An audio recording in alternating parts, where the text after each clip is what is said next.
Carlos Bolsonaro na Câmara do Rio mantém 6 assessores suspeitos de rachadinha. 3 deles estão no centro das investigações da PF e do Ministério Público do Rio. Fernanda.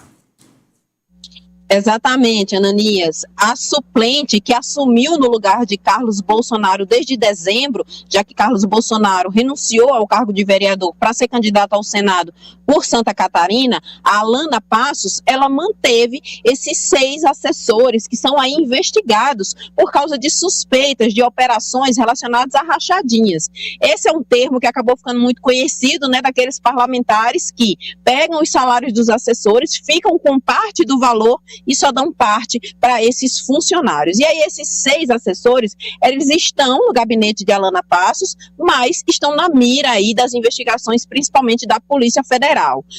Dos 6, 3 têm aí investigações mais avançadas, tanto em relação à Polícia Federal quanto ao Ministério Público do Rio de Janeiro. Por quê? Eles seriam atuantes nas operações de rachadinha e também da conhecida ABIN paralela, que se investigar aí casos e autoridades em todo o Brasil, e que ganhou muita repercussão no governo do ex-presidente Jair Bolsonaro. A gente tem uma cartela com esses 3, né, com as informações desses 3 servidores que estão no alvo da Polícia Federal. O primeiro deles é o Jorge Luiz Fernandes. Ele é ex-chefe de gabinete de Carlos Bolsonaro e é acusado de ser chefe de uma organização criminosa que teria arrecadado cerca de R$1.900.000 entre 2005 e 2019. Esse valor teria sido devolvido a Carlos Bolsonaro por assessores que foram nomeados no gabinete nesse esquema de rachadinhas. A segunda é a Luciana Paula Garcia.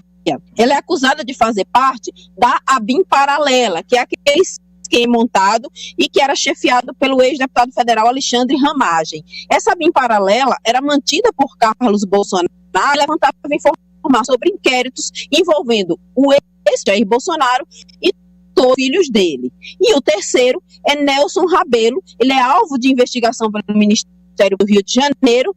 Na época que ele trabalhava no gabinete do então deputado estadual e hoje senador Flávio Bolsonaro, ele é suspeito de comandar o esquema de rachadinha. O Nelson Rabelo, ele é um dos assessores mais antigos da família Bolsonaro, trabalha junto à família aí desde a época em que Jair Bolsonaro começou na vida pública. Então, Carlos Bolsonaro conseguiu manter esses assessores, eles continuam sendo investigados pela Polícia Federal, mesmo com a divulgação dessa notícia, Carlos Bolsonaro não se pronunciou e também não houve nenhum posicionamento da vereadora Alana Passos, que cumpre o mandato no lugar de Carlos Bolsonaro.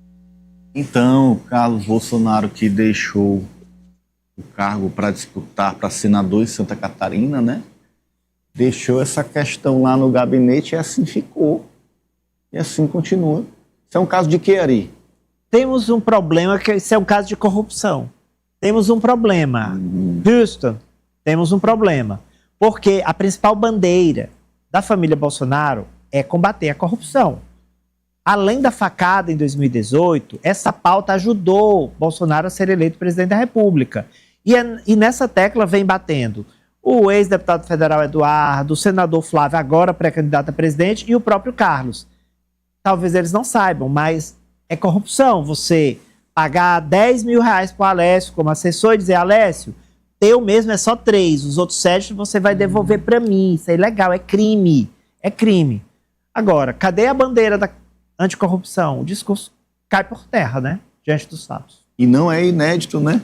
Não é inédito dentro do grupo político. O caso Flávio Bolsonaro também veio à tona. Bem lembrado. Na Assembleia Legislativa do Rio de Janeiro. Francis Teixeira.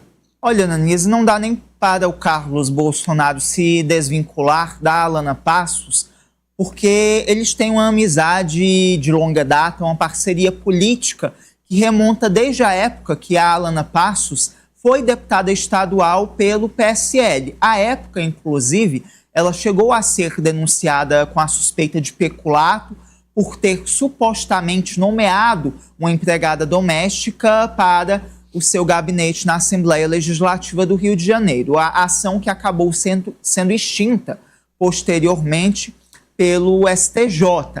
Mas, enfim, Ananias, ela é uma espécie de Carlos Bolsonaro versão feminina.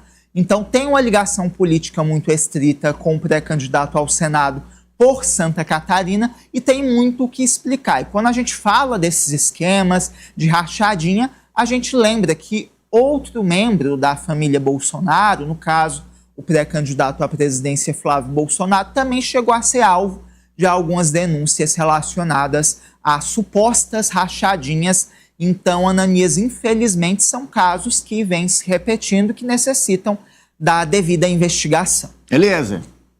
Ananias, o eleitor brasileiro precisa desconfiar, diante desse exemplo e tantos outros, de líderes que aparecem, de candidatos que vão surgir com esse discurso de que todos estão errados, todos cometem erros e eles não. A corrupção na política, infelizmente, é institucionalizada, é enraizada, é considerada até normal, lamentavelmente. Então não dá para colocar a mão no fogo por ninguém. Quando a pauta é combate à corrupção, desconfie de quem se coloca como exemplo acima de todos para tentar descredibilizar adversários ou partidos políticos oponentes, porque na política está cada vez mais difícil encontrar alguém em plena integridade. E eu desconfio que esses paladinos da justiça, da moralidade, da ética, se revelam, na maioria das vezes, os piores. São os piores. Olha, manchete da Fernanda 4, de Nicolás Ferreira. Ele que está falando de um fogo amigo, uma expertise. Fogo amigo?